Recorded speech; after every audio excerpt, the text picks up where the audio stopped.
Okay, everybody, welcome to my, I guess you could say, my audio/video review of Sonic the Hedgehog issue 213. I got this in the mail just today, about 12 hours ago, if you will. And I have to say it's a pretty good issue, even though it's a two-parter.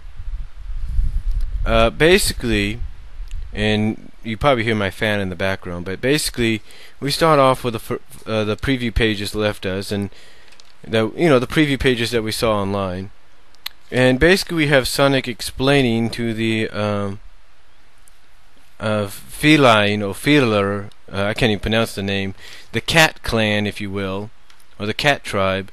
He basically kind of flashes back and tells them what's going on. He basically explains that Lupe and Lobo, well, Lupe had invited him and Sally to become honorary members of the Wolf Pack and of the Wolf Pack Nation.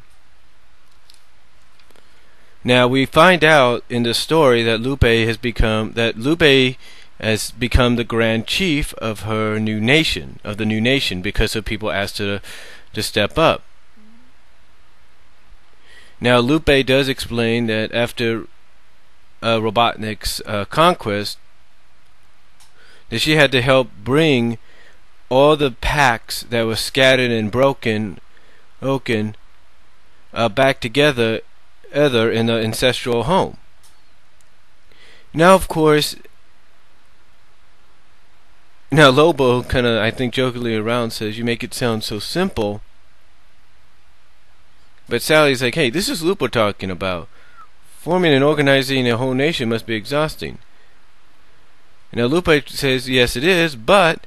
And then all of a sudden we get introduced to her kids, finally, without being roboticized. We see Marcos, who looks like Lobo. We see Maria, who looks like Lupe. And of course we see the two human girls, Athena and Ariel. Athena and Ariel. And basically they're fighting over a ball that Marcos has taken from the girls. And of course Lupe says that the only thing that's harder to govern, that the only group that's hardest to govern in this new nation is her children.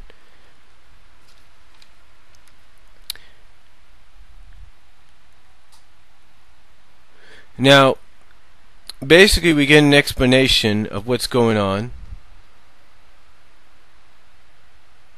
And Lupe is kind of sorry that only Sally and Sonic had come, since everybody was invited. And Sally just says it was a matter of bad timing. And Sonic says, "Yeah, and they basically explain, both her and Sonic go on to explain that one, Tails was already heading out with Bunny and Antoine when, they got the invitation. And that Rhoda is busy with his duties as a counselor, trying to finalize their own new government, and that Amy elected to stay behind and guard the city." Now Lupe does agree that maybe perhaps it was best for that, because their ancient onyx is not around, which would make the ceremony more bigger and better, I guess, the ancient onyx. So the introduction into the pack would have to be informal. Now Lobo thinks it was no doubt stolen by the greedy Fiddler clan, and I think we see a look on Lupe's face like maybe she agrees and maybe she doesn't. Now Lupe does explain to Sally, after Sally asks who they are, that to Lupe they are a brutal cat tribe that they are basically a brutal cat tribe who lay claim to the south, to the south, and who lay claim to the entire continent. And that oral tradition tells of the violence against Lupe's ancestors generations ago, and that they barely bother them these nowadays. Basically she's saying that this cat tribe has been known to be brutal and vicious and everything, but as times have gone on, they barely bother them, they barely deal with them.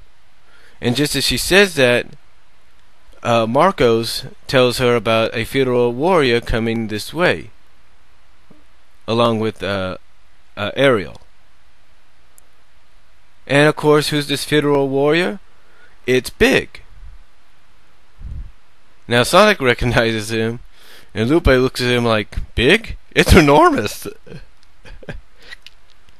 You gotta look at the look on Lupe's face when she sees Big. It's like, whoa. Well, basically, after Big arrives in the city,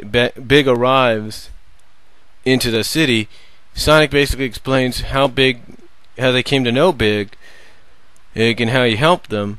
And then Big goes on to explain that he's there because the Fiddler clan are mad because they're missing the Onyx as well. So basically, Big is sent by the Cat clan to go get the Onyx, which the pack thinks the Cat clan, the Fiddler clan, has, but then find out it's weird. You got to read it.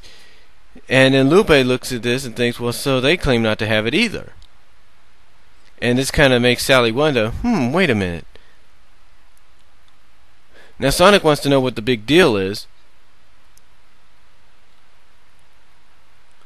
and what the big deal about it is, and Lupe has to explain that it's basically been preserved. This ancient onyx has been preserved since the days of, has been preserved by her people, since the days of Fury. It is a symbol of peace, it is a symbol of perseverance, and it's theirs to rightfully claim. Now Sally wants to look further into it, so she asks Lou for her permission to do so. Sally wants to look more into this. She gives Lupe says, of course, you have my support, but she wants to know why they'd want to get involved. And Sonic says, well, you need that rock to do the ceremony properly, don't we? In addition to all the other stuff you just said. And Sally goes, and basically Sally adds on, we can act as neutrals almost between the countries.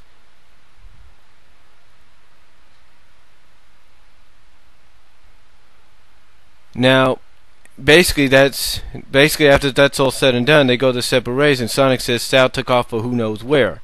But we'll find out very soon, next issue. Now, we kind of speed back.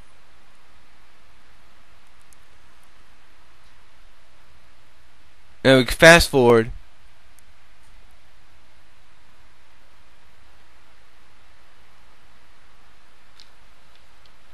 Alright, and basically we fast forward, and after everything is explained, we kind of go to where Sally is, because Sonic basically has no idea where she's at, which makes people wonder when you read the rest of this issue what's going on.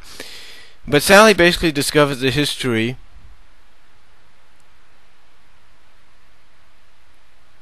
finds basically the ruins of a failed Echinopolis colony, and basically reads up on the history, or remembers the history of what's going on. And as she does so, she discovers, you guessed it, a Dark Egg Legion chapter there in the north. But as she discovers this, she kind of realizes that this is probably what's been going on.